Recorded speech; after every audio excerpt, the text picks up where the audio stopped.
வணக்கம் தோழர்களே. இன்றைக்கு வரலாற்று சிறப்புமிக்க ஒரு நிகழ்வு நடந்திருக்கு. தமிழக வெற்றி கழகத்துல அதிமுகவினுடைய முகங்களில் ஒருவரா இருக்கிற செங்கோட்டையரே போய் சேர்ந்துட்டார். அவ்வளவுதான், இனி வேற லெவல்ல வெற்றி காத்திருக்கு அப்படின்னு ஃபயர் விட்டுட்டு இருக்கு ஒரு குரூப். இன்னொரு பக்கம் பவுன்சர்களை வச்சு பத்திரிகையாளர்களை மிரட்டி அவங்கெல்லாம் கடுமையா மன்னிப்பு கேட்க சொல்லி பெரிய ரணகலம் ஆயிருக்கு விஜயினுடைய தலைமை அலுவலகத்துல. இதுக்கெல்லாம் இடையில பத்திரிகையாளர் சந்திப்புல வச்சு வெளுத்து விட்டுருக்காங்க செங்கோட்டையனை. என்ன நடந்துச்சு? செங்கோட்டையன் அவர்கள் நேற்றே தன்னுடைய எம்எல்ஏ பதவியை ராஜினாமா பண்ணிட்டார். ராஜினாமா பண்ணிட்டு அவர் எங்க போவாருன்னு ஒரு பெரிய கேள்வி இருந்தது. உடனடியா கார் எடுத்துக்கிட்டு, அதுலயும் நம்ம கார்பரேட் கிரிமினல் இருக்கார் இல்லையா ஆதவர்ஜுனா, அவருடைய கார்லயே பட்னப்பாக்கத்துல இருக்கக்கூடிய விஜயனுடைய வீட்டுல போய் 2 மணி நேரத்திற்கு மேலாக அங்க வந்து பேச்சுவார்த்தை நடந்துச்சு. எல்லாம் முடிச்சுட்டு நைட்டு கிளம்பிட்டாங்க. ஒரே பரபரப்பு தமிழ்நாட்டில்.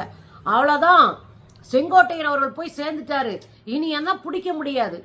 இதுல என்ன கூத்துனா, இந்த தமிழக வெற்றி கழகத்தினுடைய 2ஆம் கட்ட தலைவர்கள் ஒரு ஆளு யார், அந்த IFSல இருந்து உள்ள வந்தார்ல அவர் என்ன சொல்லிட்டு போறாருன்னா, அவ்வளவுதான் திமுகக்கு ரெட் அலர்ட் கொடுத்துட்டோம். இவங்க காமெடிக்கு ஒரு அளவே இல்லாம போயிட்டு இருக்கீங்க. செங்கோட்டையன் டிவிக்கே கூட சேர்ந்தா திமுகவுக்கு ரெட் அலர்ட் ஆகும்னா, செங்கோட்டையன் இத்தனை வருஷமா இருந்த அதிமுக படுதோல்வி அடைந்து படுத்துருச்சேங்க. அப்ப அங்க என்ன பண்ணிட்டு இருந்தாரு செங்கோட்டையன்? இங்க வந்த மாத்திரம் ரெட் அலர்ட் ஆயிடுச்சா? முதல்ல 6 முறை யோசிச்சுக்கிட்டு உட்காருங்க, சரிங்களா? ரெண்டாவது, இன்னைக்கு காலையில 10:30 மணிக்கு மேல நேரா வந்து பனையூர்ல இருக்கிற தமிழக வெற்றி கழகத்தினுடைய அலுவலகத்துக்கு போறாரு. அங்க விஜய் ரெடியா காத்திருக்காரு. மாலை அணிவிக்கிறாங்க, அதாவது பொன்னாடை போத்துறாங்க, பூங்கொத்து கொடுக்கறாங்க. அவங்களுடைய கட்சி துண்டை போட்டு விஜயனுடைய முன்னிலையில் செங்கோட்டையன் கட்சியில் இணைந்தார்.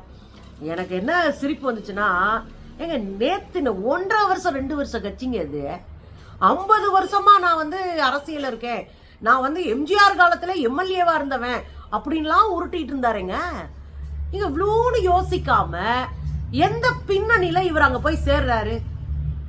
என்ன அவசியம் இருக்கு?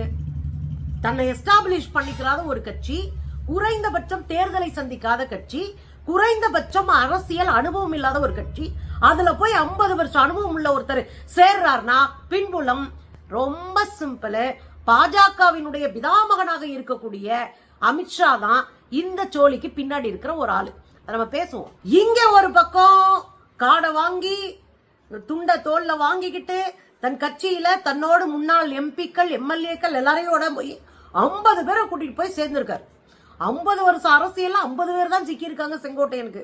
அதுதான் அவருடைய வலிமை. செங்கோட்டையன் அவர்கள் போய் அங்க சேர்றதுக்கு பக்கத்துல முன்னாடி ஒரு கலாட்டாவே நடந்துட்டு இருந்திருக்கு. வழக்கம் போலதாங்க. இங்க தமிழக வெற்றி கழகத்துக்கு ஒரு பிரச்சனை வருதுன்னா அவங்களே அந்த பிரச்சனையை கூட்டிட்டு போவாங்க. பவுன்சர்ஸ் என்ற பேர்ல இந்த பவுன்சர்ஸ் எல்லாம் இருக்காங்கல்ல, அவங்க பத்திரிகையாளரை தள்ளி விட்டு பத்திரிகையாளர் சட்டையை பிடிச்சி இழுத்து பெரிய கலவரமே ஆயிப்போச்சு. அங்க இந்த பத்திரிகையாளர்கள்லாம் ஒழுங்கு மரியாதை வந்து மன்னிப்பு கேட்கிறேன், என்னடா வெளியே வாடா பாத்துக்கலாம் அப்படின்னு பயங்கரமான சண்டை. பாருங்களேன்.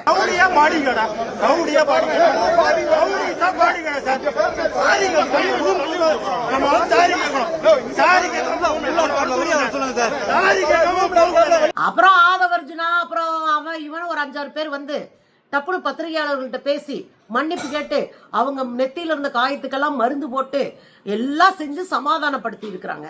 முதல்ல ஒரு பத்திரிகையாளர்களை கூட சரியாக அணுக தெரியாத தமிழக வெற்றி கழகத்துக்கு தான் இங்க இருக்கிற முக்கிய ஊடகங்கள் எல்லாம் காலையில பல்லு விளக்க ஆரம்பிச்சதுல இருந்து நைட்டு படுக்க போறது வரைக்கும் அத்தனையும் காட்டுறீங்க. தமிழக வரலாற்றுல ஊடகங்கள் இவ்வளவு அரைவேக்காட்டுத்தனமா இருந்தது இந்த காலகட்டத்துலதான். ஒரு நடிகரை உயர்த்தி பிடிக்கிறது மூலமா மாற்றம் வரும் நம்புற ஊடக அரசியலும் இப்பதான் ஓடிட்டு இருக்கு. இதுக்கிடையில இது நடந்துகிட்டே இருக்கு. இதுக்கிடையில மதுரையில எடப்பாடியார பிடிச்சிட்டாங்க பத்திரிகைக்காரங்க. ஊடகங்கள் எடப்பாடியார பிடிச்சு சொல்லுங்க, உங்க ஆளு ஒருத்தர் செங்கோட்டையன் அங்க போய் சேர்ந்திருக்காரு, இப்ப பதில் சொல்லுங்க அப்படின்னு கேட்டா, எப்பா அவர் எங்க கட்சிக்காரரே கிடையாது, கட்சி உறுப்பினரே கிடையாது. உண்மைதானங்க? அவர் தான் போன மாசமே நீக்கப்பட்டாரே. கட்சி உறுப்பினரே இல்லாத ஒருத்தர் எங்க போய் சேர்ந்தா எங்களுக்கு என்னன்னு போயிட்டாரு. அவர் இவெல்லாம் சொன்னாரு, அத அவர் கருத்தை சொல்றாரு. ஜனநாயக நாட்டுல கருத்து சுதந்திரம் இருக்கே அப்படின்ற அளவுக்கு பேசி விட்டாருங்க. எனக்கே ஆச்சரியம்னா பாருங்க, என்ன பின்னாடி இருக்கிற அரசியல்னா ரொம்ப பேசாதீங்கன்னு மேலிடத்துல இருந்து உத்தரவு வந்திருக்கோம். மேல இருக்கவே நான் பாத்துக்கிறேன்னு சொல்லியிருப்பான். அதனால ரொம்ப பேசாம கடந்து போறாரு நம்ம அண்ணன் இபிஎஸ். அதுக்கு காரணம் என்னன்னா, இதெல்லாம் பெருசாக்கி காட்டக்கூடாது அப்படின்னு அவருக்கு சொல்லிருப்பானுங்க போல இருக்கு. அதனால அவர் வந்து ஜனநாயகத்தை பற்றி பேசுறாரு நம்ம இபிஎஸ். இதெல்லாம் ஒரு பக்கம், இந்த காமெடி இந்த கூத்து இதெல்லாம் ஒரு பக்கம் இருக்குங்க. இன்னொரு பக்கம் வந்து பத்திரிகையாளர்களை சந்திக்க உட்கார்ந்துட்டாங்க. ஆதவ அர்ஜுனா, இங்கிட்ட RSS கும்பலு, முன்னாடி செங்கோட்டையன் அண்ணன், அதுக்கு முன்னாடி பார்த்தா பத்திரிகையாளர்கள் உட்கார்ந்து இருக்கிறாங்க. பரபரப்பான சூழல். இதுல ஆதவ அர்ஜுனா சும்மா இருக்க மாட்டாப்ல, அவருக்கு துண்ட போடுறாப்ல. எந்த துண்ட? தாவேகாவினுடைய துண்டை தூக்கி செங்கோட்டையன் கழுத்துல போடுறாரு. பத்திரிகையாளர் சந்திப்புல உட்காந்துட்டாங்க சேர்ல. துண்டை எடுத்து அவருக்கு கழுத்துல போட்டோன்னே, வேணாப்பா எடுத்திருப்பா, எல்லா பையிலும் கேலி பண்ணுவேன்னு அவர் மைக்கிலேயே சொல்றாரு. ஏன்னா பையில ஜெயலலிதா அவர்களுடைய படத்தை வச்சிருக்காரு. இந்த பக்கம் தாவேகா துண்டு போட்டு உட்காந்தோம்னா இதை வச்சே ட்ரோல் மெட்டீரியலா ஒரு மாசத்துக்கு ஓட்டிடுவாங்க நம்ம ஆளுங்க. அதனால அவர் அதை தெரிஞ்சுக்கிட்டு துண்டை எடுத்திருப்பா, வேணாம்ப்பா, ட்ரோல் பண்ணுவாங்கன்னு சொல்றாரு. பாருங்களேன். அந்த அம்மா MP இருக்காங்க, அவங்கள உட்கார வைங்க.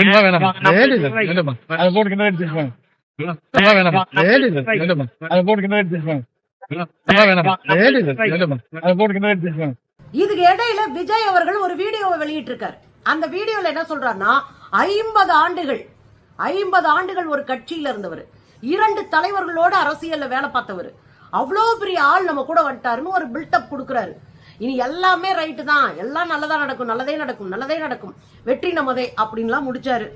எதுக்கு இவ்வளவு பில்டப்னா, இதுவரையும் தமிழக வெற்றி கழக தொண்டர்களை, ரசிகர்களை தற்கூரிகள் தமிழ்நாடு சொல்லுது. அதுக்குதான் அண்ணன் கவலைப்பட்டு நாங்க தற்கூரிகள்ல ஆச்சரியக்குறின்ற வரைக்கும் போனாரு. இந்த தற்கூரிகள்ன்ற ஒரு பிம்பம் இருக்குல்ல, அதுல இருந்து இந்த கட்சியை காப்பாத்தணும்னா அனுபவம் மிக்க ஒருத்தர் அப்படின்ற ஒரு பிம்பத்தை கொண்டு வந்து சேர்க்கணும். அதுக்கு தான் இவர் பயன்படுத்தாரு. ஒரு பிராண்ட் அம்பாசிடர், ஒரு பிராண்டை அறிமுகப்படுத்துறோம்னா அதுக்கு அம்பாசிடர் ஒருத்தர் நியமிப்போம்ல, அந்த பொருளை வித்து தீக்கிறதுக்கு ஒரு தூதுவர், விளம்பர தூதுவர் ஒருத்தரை போடுவோம். அது போலதான் நம்ம அண்ணன் செங்கோட்டையன். அனுபவம் மிக்கவரும் இந்த கட்சியில இருக்கிறாங்கப்பா, அரசியல் தெரிஞ்சவரும் இந்த கட்சியில இருக்காங்கப்பா, எல்லாரும் இருக்காங்கப்பா அப்படின்னு நாளைக்கு சொல்லணும். அதுக்கு தான் அவரை தூக்கி உள்ள போட்டு வச்சிருக்காங்க. அதை கொண்டாடி வழக்கம் போல நம்ம அண்ணன் விஜய் ஒரு வீடியோ வெளியிட்டாரு. பத்திரிகையாளர் சந்திச்சு 4 வார்த்தை நல்லதா பேசியிருக்கலாம். நம்ம அண்ணனுக்கும் பத்திரிகையாளருக்கும் ஆகாது, மோடிஜிக்கும் பத்திரிகையாளர்களுக்கு எப்படி ஆகாதோ அது போல நம்ம அண்ணனுக்கும் ஆகாது. பத்திரிகையாளர்களை பார்த்தாலே பின்னங்கால் பிடரில் அடிக்க ஓடுறவர் பாவம். வழக்கம் போல ஒரு வீடியோ வெளியிட்ட விஜய் அண்ணா தன்னுடைய அரசியல, இவர் தான்ப்பா பிராண்டுக்கு அம்பாசிடர், இவரை வச்சுதான்ப்பா நாங்க எல்லாம் பண்ண போறோம் அப்படின்னு சொல்லி முடிச்சிட்டாரு. இதுல இன்னொரு விஷயம் என்ன அப்படின்னா, பத்திரிகையாளர் சந்திப்புல நம்ம அண்ணனை போட்டு வெளுத்திருக்கிறாங்க. அதுதான் ஹைலைட்டே. செங்கோட்டையன் அவர்கள் பத்திரிகையாளர் சந்திப்புக்கு முன்னாடி, அவங்க கேள்வி கேட்கறதுக்கு முன்னாடி இவங்க ஒப்பீனியன் சொல்லுவாங்கல்ல, அதுல சொல்லியிருக்காரு, தூய்மையான ஆட்சியை உருவாக்க போகிறோம், புனிதமான ஆட்சியை உருவாக்க போகிறோம், மக்கள் மாபெரும் புரட்சிக்கு தயாராகி விட்டார்கள், 2026 புரட்சி முடிஞ்சு ஒரு பெரிய சமூக மாற்றம் வரும்ன்ற ரேஞ்சுக்கு பேசினாரு. எனக்கு உண்மையிலேயே புரட்சி தலைவர் கூட இருந்த ஒரு அத்தரையா, அதனால புரட்சியை விட்டு கொடுக்க மாட்டாரு நமக்கு தெரியும். 2026 புரட்சி வரப்போகுது அப்படின்னு அன்னை புளிஞ்சதெல்லாம் எனக்கு பிரச்சனையே கிடையாது. ஆனா புனிதமான ஆட்சிக்கு என்ன பொருள்னு முதல் சொல்லணும். ஆட்சி நல்ல ஆட்சி இருக்கணுங்க, வலிமையான ஆட்சி இருக்கணும், நிரந்தர ஆட்சி இருக்கணும், இப்படி பலது கேள்விப்பட்டிருப்போம். ஆனா புனிதமான ஆட்சி, நீங்க எதை புனிதப்படுத்துறீங்க? அப்படி புனிதமான ஆட்சியை ஒருத்தர் கொடுத்துட முடியுமா? நீங்க சொல்ற புனிதம்ன்ற மேற்கோளுக்குள்ள என்னத்தை அடக்க போறீங்க? எந்த ஆட்சியிலும் தப்பு இருந்தா தப்புன்னு சொல்றதுக்கான ஒரு ஆட்சி தான். விமர்சனத்திற்கு அப்பாற்பட்ட ஆட்சி எந்த ஆட்சியுமே கிடையாது. அதனால புனித பிம்பத்தெல்லாம் எந்த ஆட்சிக்கும் கொடுக்காதீங்க. இவ்வளோ வருஷம் நீங்க அரசியல் இருக்கீங்க, இந்த புனித பிம்பம் கொடுக்கறதுனால என்னத்தை சாதிக்க போறீங்க? கொஞ்சம் அடக்கி வாசிங்க. இதெல்லாம் தாண்டிருச்சு. கேள்வி பதில அண்ணனை போட்டு வெளுத்துட்டானுங்க. ஏங்க, நீங்க தான் அதிமுகவை ஒருங்கிணைச்சு வலிமையாக்க போறேன்னு சொன்னீங்க, பின்னங்கால் படல் அடிக்க இங்க வந்து சேர்ந்திருக்கீங்க அப்படின்னு பத்திரிகைக்காரன் கேட்க, நான் அப்படியா சொன்னேன்? ஒரு வாரத்துல எல்லாரும் ஒருங்கிணைங்கன்னு சொன்னேன். ஒருங்கிணைச்சு 1.5 மாசம் 2 மாசத்துல இருக்கிற வேலைகளை ஆரம்பிங்கன்னு சொன்னேன். நான் என்ன கெடுவா கொடுத்தேன் இந்த கெடுவுக்குள்ள முடிக்கணும்னு? அப்படிலாம் நான் கொடுக்கலங்க அப்படின்னு பல்ட்டி அடிச்சாரு பாருங்க நம்ம அண்ணன் செங்கோட்டையன். சரியான ஆளுதான், அண்ணனுக்கு ஏத்த ஆள் தான் செங்கோட்டையன். தாவேகால நீங்க யாரு, உங்களுக்கு என்ன ரோலு, அது இப்ப சொல்ல முடியாதுங்க, சாயந்தரம் சொல்லுவோம். ஏன்னா அப்பதான் யோசிச்சு ஒரு பொறுப்பு அறிவிப்பாங்களாம்.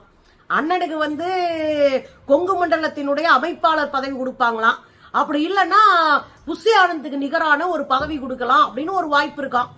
என்ன கொடுப்பாங்களோ, எது கொடுத்தாலும் ப்ரோ நண்பர்களே அப்படின்னு குரூப்பு கிட்ட இவர் 50 வருஷம் அரசியல் செல்லுபடி ஆகுமான்னு நமக்கு தெரியல. அவன் கரண்ட் கம்பியில தொங்குறவனை கூப்பிட்டு உட்கார வைப்பாரான்னு நமக்கு தெரியல. அவன் ஜெனரேட்டர் வயரை பிடிச்சி அப்படியே கடந்து போறவன், மரத்துல கம்பியை கட்டி அப்படியே நிக்கிறவன், ஓட்டு மேல ஏறி ஓடுறவன், இவனுங்கெல்லாம் அடக்கி உட்கார வச்சு அரசியல் படுத்து வர நமக்கு தெரியல. பாப்பா ஒரு ரோல் எப்படி இருக்குன்னு. தாவேக்கா ஒரு புனிதமான ஆட்சி கொடுக்கும்னு சொன்னார் இல்லையா, தம்பிங்க புடிச்சுக்கிட்டாங்க. அது என்னங்க, தாவேக்கா தான் புனிதமான ஆட்சி கொடுக்குமா? அப்ப நீங்க 50 வருஷமா குப்பை கொட்டினீங்களே, அந்த கட்சியில புனிதமான ஆட்சி எல்லாம் கொடுக்கலையா?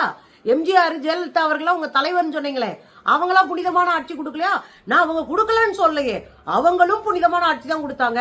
இனி வரப்போற 2026 புனிதமான ஆட்சி. சரிப்பா, ஆளுக்காளு புனிதமான ஆட்சி கொடுங்க. இன்னொருத்தர் இன்னொரு கேள்வியை வச்சுட்டாரு. சரிங்க, புனிதமான ஆட்சியா? ஜெயலலிதா ஆட்சியா? ஜெயலலிதானுங்க A1 குற்றவாளியா, ஜெயிலுக்கு போக வேண்டியவங்க. A1 குற்றவாளி எப்படிங்க புனிதமான ஆட்சி கொடுக்க முடியும்னு இன்னொரு குண்டை தூக்கி மண்டையில போட, அண்ணன் இதெல்லாம் கேட்பாங்கன்னு சுதாரிச்சு பாதியில யோசிச்சுட்டு வந்துட்டாரு போல இருக்கு. அதுல என்ன சொல்றாருன்னா, இங்க பாருங்க, அவங்களாம் ரொம்ப நல்லவங்க. இன்னும் சொல்ல போனா புனிதமாற்ற ஆட்சி கொடுத்தவங்க எங்க அம்மா மேல ஃபுட்டப் கேஸ் போட்டாங்க. எங்க அம்மா மேல வேணும்னே கேஸ புனைஞ்சிட்டாங்க. நாங்களாயா புனைஞ்சோம்? முதல்ல கேஸ் போட்டதே யாரு? சுப்பிரமணிய சாமி. இன்னைக்கு உங்க பங்காளி கட்சியான பாஜகவில் இருக்கிறாரு சுப்பிரமணிய சாமி. அவர் தான் கேஸே முதல்ல போட்டு விட்டது. அப்புறம் தான் அரசாங்கத்துல இருந்த அரசாங்கமும் அதோட சேர்ந்துக்கிட்டாங்க. இந்த அடிப்படையால் தெரியுமா மிஸ்டர் செங்கோட்டையன்? கூட இருக்கிறவங்களுக்கு தெரியாது, உங்களுக்காக தெரிஞ்சிருக்கும் நம்புறேன். அதனால இந்த கேஸ் எல்லாம் ஜோடிக்கப்பட்ட வழக்கு, ஜோடிச்சு அம்மாவை குற்றவாளி ஆக்கிட்டாங்க. குன்கான்னு ஒரு நீதிபதி இருந்தாரு, அவர் ஞாபகம் இருக்கா? அவர் புட்டு வச்சாரே கையில இருக்கிற ஆதாரத்தை வச்சு. ஜெயலலிதா A1 குற்றவாளின்னு சொன்னதே குன்கா தானே. நீங்க காசை கொடுத்தா அடுத்து ஒரு தீர்ப்பு வாங்கினீங்களே, அதுக்கப்புறம் உச்ச நீதிமன்றம் போய் தானே இந்த A1 குற்றவாளி அப்படின்னு ஒத்துக்க வச்சாங்க. நாங்க அவங்கன்னா எங்களை மாதிரி சாதாரண கட்சியை சேர்ந்தவங்களா, சாதாரண கம்யூனிஸ்டுக்காரங்களா ஒரு ஃபுட்டப் கேஸ போட்டு தூக்கி உள்ள போடுறதுக்கு? அவங்க முதலமைச்சருங்க அவங்க முதலமைச்சரு, ஒரு பார்ப்பனிய மனநிலை கொண்ட ஒரு அமைச்சரு. அவங்க மேல எல்லாம் போற போக்குல ஒரு கேஸ போட்டுற முடியுமா? அப்புறம் ஒருத்தர் கேக்குறாரு, நீங்க டிஎம்கேக்கு போறீங்கன்னு சொன்னாங்க. டிஎம்கேல இருந்தெல்லாம் யாருமே என் கூட பேசலங்க. நானும் டிஎம்கே கூட பேசல, வேற எந்த கட்சியுமே என் கூட பேசல. நான் நேரடியா தாவேக்காக்கு வந்துட்டேன். அது காரணம் உங்களுக்கே தெரியும். நீங்க தான் அவர் நிக்கிற இடம் உட்கார்ற இடம்லாம் நீங்க போட்டோ எடுத்து ஊடகத்துல லைவா போடுறீங்க. அந்த அளவுக்கு அவருக்கு முக்கியத்துவம் கொடுக்குறீங்கன்னா மக்கள் அவரை நேசிக்கிறாங்கன்னு அர்த்தம். அதுக்காக தான் அந்த கட்சிக்கு வந்தேன் அப்படின்னாரு. ரொம்ப சரியா சொல்லிட்டீங்கன்னு. ஆனா ஒண்ணு சொன்னாரு பாருங்க, அடுத்து சேகர் பாபு உங்களோட பேசுனாங்கன்னு சொன்னாங்களே, நானும் சேகர் பாபு அவர்களும் பேசின போட்டோ இருக்கா உங்ககிட்ட? காட்டுங்க, அதுக்கு நான் பதில் சொல்றேன் அப்படின்னு சொல்லிட்டாரு. அதுக்கப்புறம் ஒரு குண்டை தூக்கி போட்டாரு. தினம் ஒரு கட்சி மாறினவனாயா நானு. பக்கத்துல யாரு இருக்கா? ஆதவர்ஜுனா இருக்காப்ல. ஆதவர்ஜுனா திமுகவுக்கு போய், அதுக்கப்புறம் விசிகாவுக்கு போய், அதுக்கப்புறம் தாவேகாவுக்கு வந்தவர். இந்த பக்கம் ஒருத்தர் இருக்கார் நிர்மல்குமார், அவர் பாஜகவுல இருந்து RSSல இருந்து அதிமுகவுக்கு போய் இந்த கட்சிக்கு வந்தவர். பட்டுன்னு ஒரு வாட்டி சொல்லிவிட்டாரு, அவங்க பக்கத்துல உட்கார்ந்து இருக்கிறதே தெரியாம. அதே மாதிரி அண்ணனும் விஜய் அதை சொல்லிவிட்டாரு, 50 வருஷமா ஒரே கட்சியில இருந்துன்னு. இவங்க மேல பூரா காண்டுல இருப்பாங்க போல இருக்கு. பட்டுன்னு போட்டாருங்க, நான் ஒரே கட்சியில இருந்துட்டு வந்திருக்கியா, என்னெல்லாம் சொல்லாதீங்க அப்படின்னு. பக்கத்துல உட்கார்ந்துருங்க தான் படுமொழி முடிச்சிட்டு இருந்தாங்க. நான் கட்சி மாறுற ஆளா இல்லையா அப்படின்னு அவர் போட்டு உடைச்சு விட்டாருன்னு வச்சுக்கோங்க. எதுக்கையா இவ்வளவு வேலை பாக்குறாரு? இவரை ஏன் சேர்த்தாருன்னா சிம்பிள் அசைன்மெண்ட் தாங்க. அதிமுகவினுடைய நொறுங்கி போன சில்லறையா செதஞ்சு போய் கிடக்கிற ஓட்டுகள்லாம் திரட்டணும். அதுக்காக தான் 2வது மாநில மாநாடு நடத்தும் போதே எம்ஜிஆருடைய போட்டோவையும் அண்ணாவினுடைய போட்டோவையும் இந்த தாவேகா கும்பல் வச்சிருந்தாங்க. எம்ஜிஆர் 1977, அண்ணா 1967, இந்த 2 ஆண்டுகளை போல 2026ல ஆட்சி மாற்றம் வரும்னு சொல்லிக்கிட்டே இருந்தாங்க. அதனுடைய நோக்கம் என்ன? எப்படியாவது 2026ல ஆட்சியை பிடிக்கிறதுக்கு இந்த செதறி கிடக்கிற அதிமுக ஓட்டை தேடி எடுக்கணும், சேகரிச்சு எடுக்கணும். அதுக்கு ஒரு ஆள் தேவைப்படுது. அதுக்கு தான் இவரு. இதுல எல்லாம் உள்ளடி வேலை அப்படின்னா இவை எல்லாம் பாஜகவினுடைய பக்கா திட்டம். இபிஎஸ் ஓட யாரும் சேர மாட்டேன்ட்டாங்க. ஓபிஎஸ் வெளியே வந்துட்டாரு, டிடிவி வெளியே வந்துட்டாரு, அங்க இருக்கிற எல்லா கூட்டணி கட்சிகளும் வெளியே வந்துருச்சு. இப்போ பலவீனமா இருக்கு அதிமுக பாஜக கூட்டணி. இந்த சமயத்துல இங்க சில்லறையா உதிரியா கிடக்கிறவங்களை எல்லாம் ஒருங்கிணைச்சு தாவேகா கூட நிறுத்தணும். இது 2வது பிளான் பி. பிளான் பினா என்ன? முதல் பிளான் இந்த அதிமுக பாஜக கூட்டணி நின்று அடிக்கிறது. ரெண்டாவது பிளான் நம்ம கூட நிக்கலனாலும் தனிச்சு நிக்கிற ஒரு கட்சியை பிடிச்சு அதோட கூட்டணியை உருவாக்கி அதை வலிமைப்படுத்தி திராவிட முன்னேற்ற கழகத்துக்கு எதிராக வந்து நிக்க வைக்கிறது, ஓட்ட பிரிக்கிறது. இது ரெண்டாவது பிளான் பி. இப்போ இவங்க பண்ணிட்டு இருக்கிறது பிளான் பி. நான் ஒண்ணு சொல்லவா, நாங்க பிளான் ஹெச் வரைக்கும் வச்சிருக்கோம் போட்டு பொழக்கிறதுக்கு. களத்துல போய் நின்று மக்களை சந்திச்சு முடிஞ்சா ஓட்டு வாங்கி பாருங்க. இந்த செங்கோட்டையம் வராருங்க, கருங்கோட்டை வந்துச்சு, எந்த கோட்டம் வந்தாலும் இங்க உங்களுக்கு கோட்டை கிடையாது. இன்னும் கொஞ்ச நாளைக்கு நீங்க அரசியல் படிங்க, அதுக்கப்புறம் பதவியை பத்தி கனவு காணுங்க. சரியா?